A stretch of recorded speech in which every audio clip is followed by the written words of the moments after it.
After we explained the test process, now we will talk about the test levels. The levels of testing are groups of test activities that are organized and managed together. Each test level is an instance of the test process.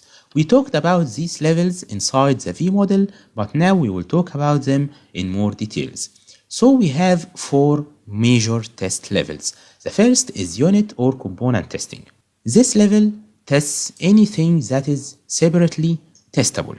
Okay, the modules of code, the classes of code, and so on.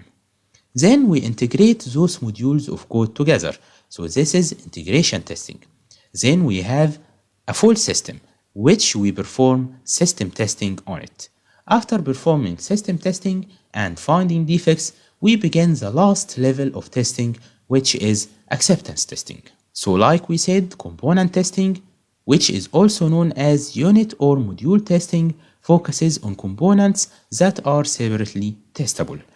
Most of the times, the person who is responsible for this level is the developer. So once the developer develops a piece of code, he begins writing tests for this piece of code, and there are testing techniques, of course, for this level of testing. The second level is integration testing. Integration testing focuses on interactions between components or systems, and we have two types of integration testing: component integration testing and system integration testing.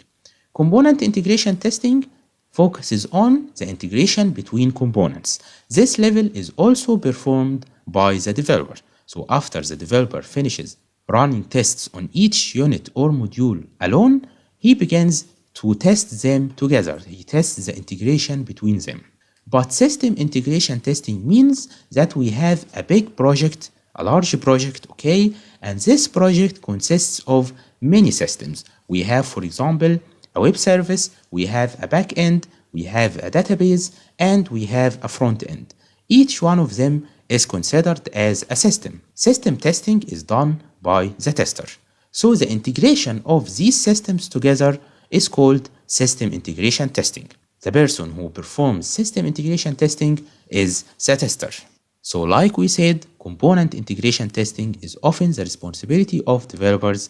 System integration testing is generally the responsibility of testers. Then we have system testing. System testing tries to test the system as a whole. This is the most important test level for testers. So 90% of the testing for the software tester is performed inside system testing, not unit, integration, or acceptance testing.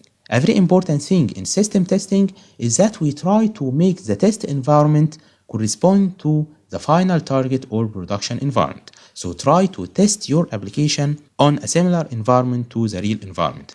If the users will use the software using Android 7, try to test it on Android 7. If they will use it on Wi-Fi, try to test it on Wi-Fi, and so on. If they will use it on 7-inch screens, try to test it on 7-inch screens. The last level is acceptance testing. Acceptance testing is similar to system testing, but the difference between them is that in system testing, we try to find as many defects as possible, and it is the responsibility of the tester. On the other hand, acceptance testing tries to make sure that the software performs correctly. So, finding defects is not the major goal of acceptance testing, and most of the times it is done by the users or the stakeholders.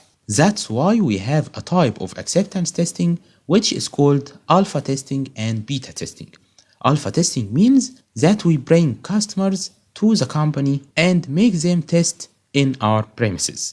Beta testing means that we make the customers test our application on their site at their homes.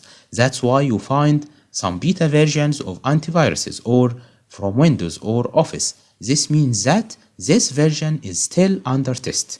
We give it to the customers so that they make use of it and give us bugs if they find it. In the next section, we will talk about the most major types of software testing.